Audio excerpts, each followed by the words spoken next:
দাবা খেলার মধ্যভাগ। আমরা জানি দাবা খেলায় তিনটি পর্যায় থাকে: ওপেনিং বা শুরুর ভাগ, মিডিল গেম বা মধ্যভাগ এবং এন্ড গেম বা শেষ ভাগ। প্রথম 10 চালকে বলা হয় ওপেনিং বা শুরুর ভাগ। এই ভাগে কেন্দ্র নিয়ন্ত্রণ, ডেভেলপমেন্ট এবং রাজার নিরাপত্তা নিশ্চিত করতে হয়। দাবা খেলার মূলনীতি প্লেলিস্টের প্রথম পর্বে এইসব সম্পর্কে বিস্তারিত আলোচনা করা হয়েছে। ওপেনিংয়ের পরই মিডিল গেম শুরু হয়। এবার প্রশ্ন হচ্ছে, মিডিল গেমে কি কি কৌশল অবলম্বন করে চাল দিতে হয়? এক কথায় বলা বেশ মুশকিল।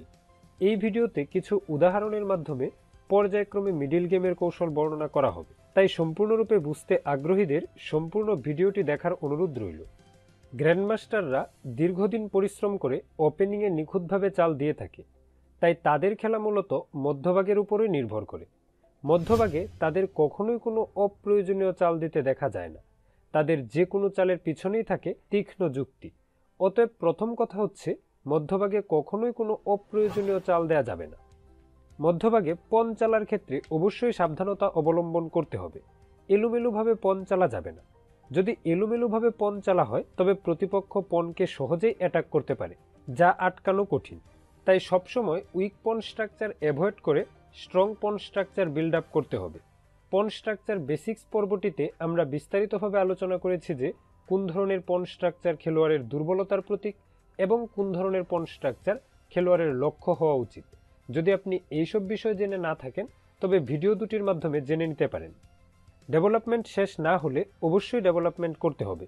ডেভেলপমেন্ট শেষ হয়ে থাকলে অ্যাটাক শুরু করা যায়, কিন্তু প্রথম দিকে সম্পূর্ণ ডেভেলপমেন্ট শেষ না হওয়া পর্যন্ত অ্যাটাক করা ভালো হবে না। অতএব প্রথমে ডেভেলপমেন্ট সম্পূর্ণ করতে হবে, তারপর প্রতিপক্ষের উইক জোনটি সিলেক্ট করতে হবে, তারপর অ্যাটাক করতে হবে। এই বিষয়টি বেশ জটিল। অ্যাটাক বা ডিফেন্স বোঝার পূর্বে চেস ট্যাকটিক্স কি তা জানতে হবে। চলুন প্রথমে জেনে নিই চেস ট্যাকটিক্স কি। দাবা খেলায় ট্যাকটিক্স বলতে এমন কিছু চালকে বোঝায় যার উত্তর প্রতিপক্ষ যেভাবেই দেখ না কেন কোনো না কোনো ক্ষতি তার হয়েই যায়। অর্থাৎ একটু বিস্তার করে বললে বিষয়টি দাঁড়ায়, এমন কোনো চাল যার উত্তরে প্রতিপক্ষের হাতে অল্প কিছু চাল বা একটি মাত্র চাল থাকে এবং এর ফলে তার কিছু পয়েন্ট লস হয়। যেমন কোনো গুটি বিনামূল্যে হারায় অথবা কম মূল্যবান কোনো গুটির বিনিময়ে অধিক মূল্যবান কোনো গুটি হারায়। চলুন উদাহরণের মাধ্যমে বিষয়টি পরিষ্কারভাবে বুঝতে চেষ্টা করি। এ অবস্থায় white player knight cross C7 check দিতে পারে। একই সাথে রাজা ও নৌকাকে আক্রমণ করা হয়েছে। উত্তরে প্রতিপক্ষকে অবশ্যই চেক ফেরাতে হবে, ফলে সে নৌকাকে হারাবে। এতে তার 2 পয়েন্ট লস হবে। এটি একটি চেস ট্যাকটিক্স। এই ট্যাকটিক্সটির নাম ফর্ক। এই উদাহরণে রুক A8 চেক দেওয়ার ফলে রাজার উপরে ওঠা ছাড়া অন্য কোনো চাল নেই। পরের চালে সে রানীকে হারাবে। এই ট্যাকটিক্সকে স্কিওয়ার বলা হয়। আবার এই উদাহরণটি লক্ষ্য করুন। বিশপ H7 চেক দেওয়ার পাশাপাশি একই সাথে রানীকে আক্রমণ করা হয়েছে। চেক ফেরালে পরের চালে রানীকে ক্যাপচার করে নেওয়া যায়।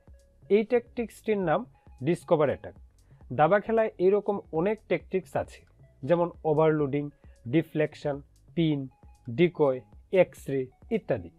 চেস ট্যাকটিক্স প্লেলিস্টে এইসব ট্যাকটিক্স নিয়ে বিস্তারিত আলোচনা করা হয়েছে। আগ্রহীরা প্লেলিস্টটি থেকে দাবা খেলার মধ্যভাগে প্রয়োগ করতে পারেন এমন কিছু ট্যাকটিক্স শিখে আসতে পারেন। মধ্যভাগে খেলোয়াড়কে সতর্ক থাকতে হবে। খেলার যে কোনো পর্যায়ে এইরকম কোনো ট্যাকটিক্স প্রয়োগ করার সুযোগ আসতে পারে, কোনোভাবেই যেন মিস হয়ে না যায়। যদি প্রতিপক্ষ এমন কোনো সুযোগ না দেয় তবে পরিকল্পনা করতে হবে যেন এইসব ট্যাকটিক্স প্রয়োগ করা যায়। তার জন্য অনেক সময় এক্সচেঞ্জ করা হয়। যেমন এই ক্ষেত্রে বিশপ এক্সচেঞ্জ করলে ফর্ক করে রুক ক্যাপচার করা যায়। বিশেষ ক্ষেত্রে স্যাক্রিফাইস করে ট্যাকটিক্স প্রয়োগ করার সুযোগ তৈরি করতে হয়। যেমন এই ক্ষেত্রে বিশপ স্যাক্রিফাইস করে পরে ফর্ক করে কুইন ক্যাপচার করা যায়। যা হোক, গুটিসমূহের এইরূপ সমাবেশ যেখান থেকে কোনো ট্যাকটিক্স প্রয়োগ করা যায় তাকে কম্বিনেশন বলে। অর্থাৎ মধ্যভাগে খেলোয়াড়কে এইরূপ কোনো কম্বিনেশন তৈরি করার পরিকল্পনা করতে হবে। এবার এই উদাহরণটি লক্ষ্য করুন।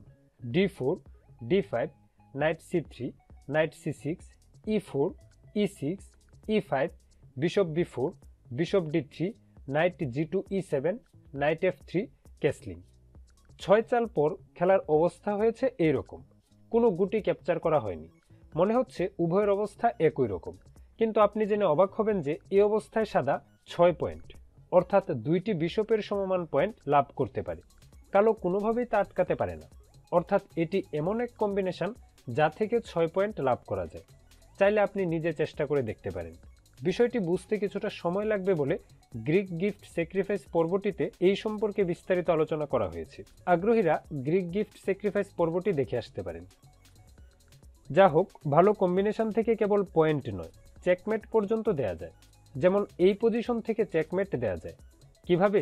রুক H eight check, king cross H eight, queen এইচ4 check, king G eight, queen H seven checkmate. এরকম আরও অনেক কম্বিনেশন নিয়ে কম্বিনেশন প্লেলিস্টটি সাজানো হয়েছে, অধ্যয়নকারীদের অনেক উপকারে আসবে বলে মনে করি।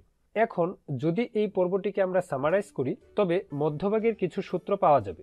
সূত্রসমূহ হচ্ছে: অপ্রয়োজনীয় চাল বা উদ্দেশ্যবিহীনভাবে চালা যাবে না, পন স্ট্রাকচার অবশ্যই শক্তিশালী রাখতে হবে, সম্পূর্ণরূপে ডেভেলপমেন্ট করার পূর্বে আক্রমণ করা যাবে না, সবসময় সতর্ক থাকতে হবে যেন কোনো ট্যাকটিক্স প্রয়োগ করা যায় বা ট্যাকটিক্স প্রয়োগ করার মতো কোনো কম্বিনেশন তৈরি করা যায়। এজন্য অবশ্যই প্রচুর ট্যাকটিক্স কম্বিনেশন শিখতে হবে, চেস পাজল সলভ করতে হবে, গ্র্যান্ডমাস্টারদের খেলা দেখতে হবে। আপাতত এতটুকুই। মধ্যভাগের কিছু অ্যাডভান্স বিষয়, যেমন কিভাবে আক্রমণ করতে হয়, কিভাবে ডিফেন্স করতে হয় ইত্যাদি নিয়ে পরবর্তীতে বিস্তারিত আলোচনা করা হবে। আগামী পর্বে আমরা এন্ড গেমের সূত্রসমূহ জানব।